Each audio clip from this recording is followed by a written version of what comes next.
Good morning. How are you?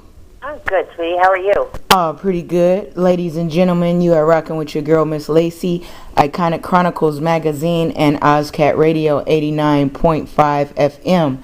And this morning we have the winemaker on the line, Stephanie Trotter. Holla. Hey, good morning, everybody. How's it going out there? It's going really well. We're looking to be picking the grapes for 2014 real soon. That's awesome. We just had an earthquake recently. Was everything safe and secure on your side? Yes. The winery is far enough away from the epicenter. We're up in Calistoga. Awesome. So, let's talk to the people a little bit about the winery and what it is you do. Well, I started making wine on my own. I only make about 50 cases a year of Cabernet, and I picked a little vineyard in downtown Napa that's all biodynamic and dry farmed, so it's all organic, and I barrel aged it almost 2 years, and it's called Trotter 116, and my first vintage was 2011. Awesome. What inspired you to go in that direction? Well, I've been working in the industry now for 20 years, and I've been an apprentice winemaker, and wine's liquid art, and I just wanted to take the paintbrush myself. Liquid art. What a nice, palatable way to put it. Yeah, palatable. That's good. And so you've had some training throughout the years. Who are some people who have had a hand in showing you the way of winemaking? Oh, there's too many to mention. I'm a graduate of the School of Hard Knocks.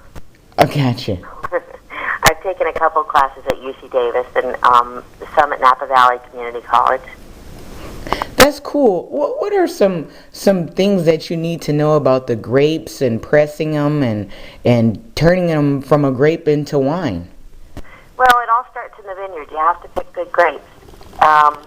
You want to have a vine that's in balance, meaning you don't want to have it too vigorous in vegetative growth or too vigorous in reproductive growth, meaning the grapes.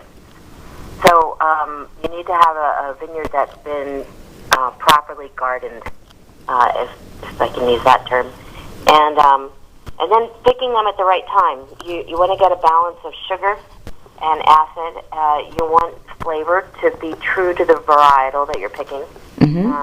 And you want the seeds to be brown when you're picking, so that they're done ripening.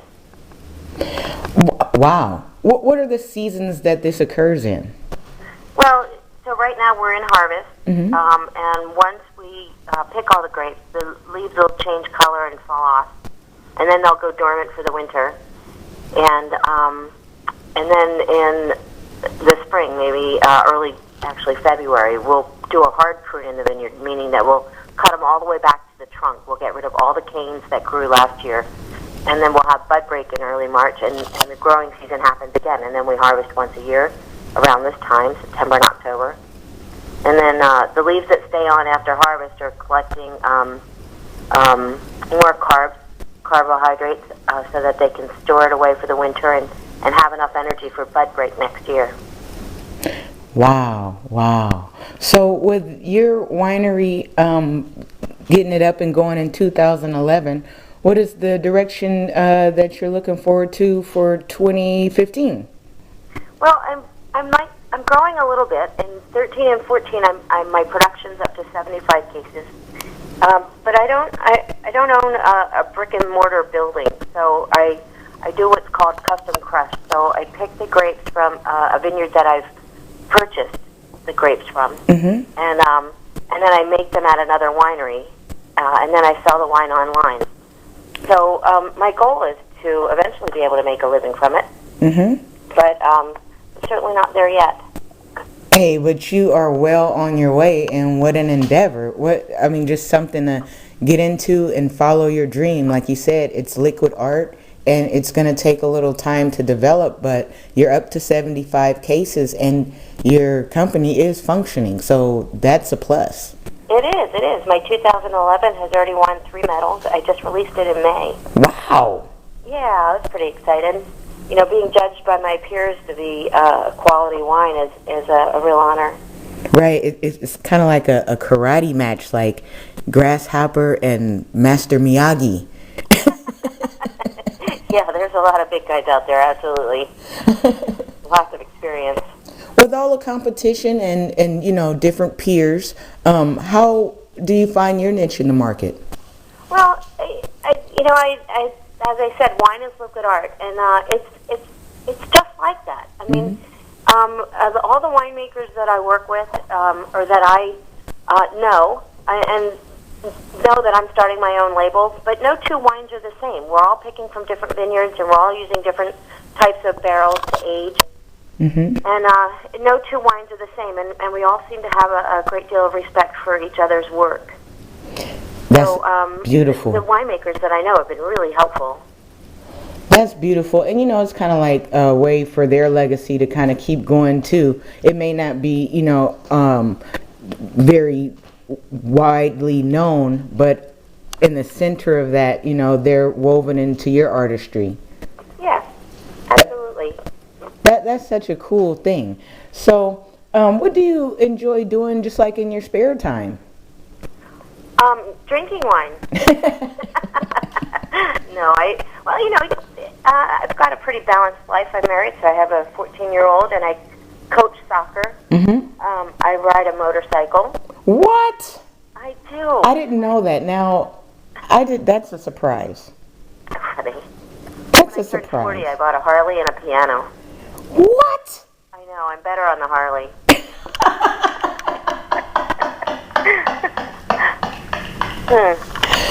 You are full of surprises.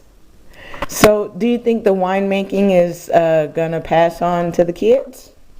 You know, I'm working on it. You know, they say that our strongest memory is through the sense of smell. And so my 14-year-old is not extremely interested in the wine at this point, but I do introduce a lot of aromas to him and try to help them be planted in his memories. Because being able to smell a wine and pull out all those components is really based on your own ability to remember that.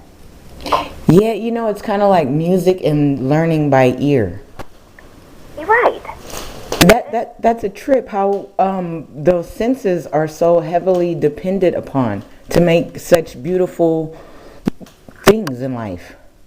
Right. Well, you know, it's skill and intuition. It's a marriage of both.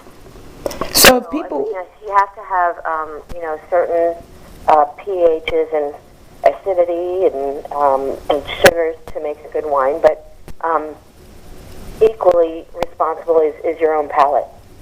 right. So, humorous question, but serious. How is it that, what's the difference between like a guy in a sale making some Pruno and making some wine that's bottled and sold and distributed?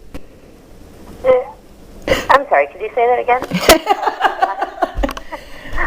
Okay, in facilities where grown-ups have to have timeout, you know, people make wine in jail. They call it Pruno. Okay. And I guess they're getting like fruit peels or leftover fruit and making wine. Well, wine is just fermented grapes, and it's been being made for 2,000 years. It really is not rocket science. You can ferment any fruit, and the sugars will eventually turn into alcohol. Really? With the introduction of yeast. So it'll just go bad if you don't have yeast. But the yeast will eat the sugar and convert it into alcohol. So you can do that with anything. Wow. You know, because that's always a popular line in like a rap lyric or just known from like, you know, the 80s and 90s. And I know some people in there are quite creative.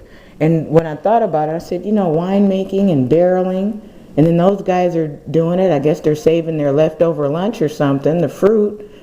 And wow, you're right, 2,000 years. It doesn't stop. No, they just need a little yeast, and that'll make it happen. So they just like throw a piece of bread in there? Well, I've never actually made wine in the hoose gal, but I don't know where they're getting their yeast. Somebody works in the kitchen. Yeah, that's pretty funny. Oh, gosh. Hey, if people want to get some great wine from Trotter 116th, where can they locate you at and give you a shout? Well, they just order it online. My website is the best way to go, and Okay. that's 116wines.com. And you got a website up there, and they can just pick and choose. And what are some of your wines that you do, like a Cabernet or Merlot? That's all I do. I do 50 cases of Cabernet a year. And so the only wine available is my 2011. I've got just 13 cases of it left. And then I'll bottle my 2012 next March and release it next May. Wow, that's awesome. So, ladies and gentlemen, once again, you're going to want to go online and go to... Go ahead and say that address again. 116wines, WINES.com.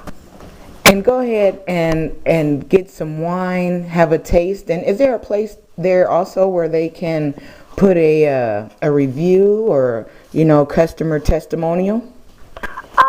No, not on the website, but I am on Facebook. Okay.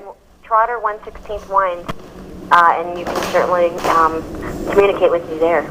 That's what's up. Hey, thank you for taking the time out to holler at us and get an insight into your world and what it is you do. And also, wine is a really big part of California's economic structure. It is. So we are really honored that you are accessible to us, and we get to ask questions about how it goes down and how other people are doing different fermentations. Yeah, absolutely. Hey, you have a good day, and tell everybody we said hey. Thanks, hon, and hopefully I'll see you soon. Will do. All right, bye. Bye-bye.